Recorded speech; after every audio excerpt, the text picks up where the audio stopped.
Hello guys, నేనైతే మీకు చాలా రోజుల నుంచి అయితే ఒక విషయం చెప్పాలనుకుంటున్నా. అదేంటంటే ఇక్కడ కనిపిస్తుంది కదా వాగు. ఈ వాగు ప్రత్యేకత గురించి నేనైతే కట్టెలు కొట్ట వేస్తున్నా. చూడొచ్చు మా వాగు ప్రత్యేకత ఏంటంటే, ముందు ఇది చాలా మంచి నీరు. ఎందుకంటే ఎక్కడ నుంచైనా గంగకు వచ్చి తాను చేయాలనుకుంటారు. అలాంటిది కాకినాడ మండలికి ఉన్నది ఇది పెద్ద వాగు. అయితే ఇది బోడపల్లి గ్రామం నుంచి వెళ్తుంది. దీనికి ఉన్న ప్రత్యేకత ఏంటంటే, దీనికి మంచినీరు గంగని ఇప్పుడు మురుగునీళ్ళ నీళ్ళు చేసిరు.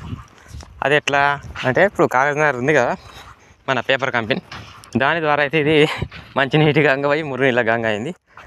ముందేమో పిల్లలు అందరూ తాను చేస్తానికి వచ్చేటోళ్ళు, కొంచెం తాగడానికి కూడా మంచిగా ఉండేటి నీళ్ళు.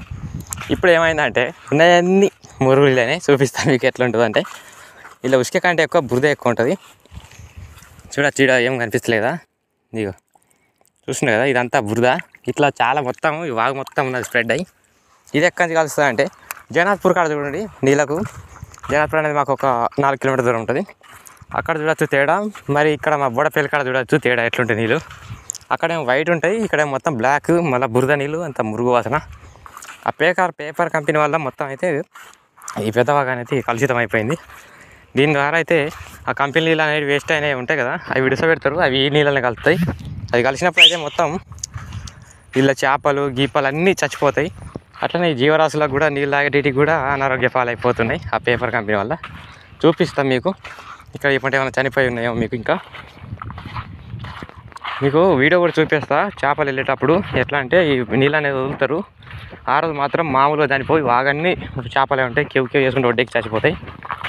ఈ వీడియో మీద అయితే చర్చ జరగాలి. సరేనా ఫ్రెండ్స్, వీడియోని అయితే షేర్ చేయండి, లైక్ చేయండి, సబ్స్క్రైబ్ చేయడం మాత్రం మర్చిపోకండి. చూడొచ్చు, నేను చెప్తూనే ఉన్నా ఆల్రెడీ అయితే ఇక్కడ ఏమేమి చనిపోతున్నాయని. చూడొచ్చు, చేప కూడా ఆల్రెడీ చనిపోయే ఉన్నది ఇక్కడ. చూస్తున్నారా ఫ్రెండ్స్?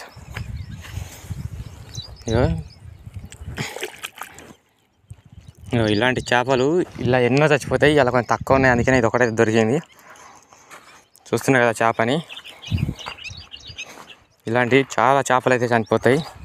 ఫ్రెండ్స్, ఈ వీడియోని షేర్ చేయండి, లైక్ చేయండి, సబ్స్క్రైబ్ చేయండి. ఈ చేపని తిని మరిన్ని కూడా జంతువులు చనిపోతాయి. నేనైతే దీన్ని ఇక్కడ సమాధి చేసేస్తా. వీడియోని మాత్రం షేర్ చేయడం, లైక్ చేయడం, సబ్స్క్రైబ్ చేయడం మాత్రం మర్చిపోకండి. అప్పుడే ఈ వీడియో అనేది చాలా రీచ్ అయ్యి దీని మీద కొంచెం అంత రెస్పాన్స్ అనేది వస్తుంది. దీనికి కూడా కొంచెం అంతా మాకు హెల్ప్ చేసిన అవుతారు ఈ మురుగునీళ్ళ వల్ల కొంచెం అంతా. చూస్తున్నాయి ఫ్రెండ్స్, ఇంత పెద్ద చేప అనేది ఉట్టిగా చనిపోయి. ఇలాంటివి చాలా అయితే ఉంటాయి. దీని అయితే మనం కప్పేద్దాం, ఎందుకంటే దీని మర వేరే చనిపోకుండా. మా వాగు మీద మీ ఒపీనియన్ ఏంటో కామెంట్ సెక్షన్లో కామెంట్ చేయండి ఫ్రెండ్స్. Boy friends.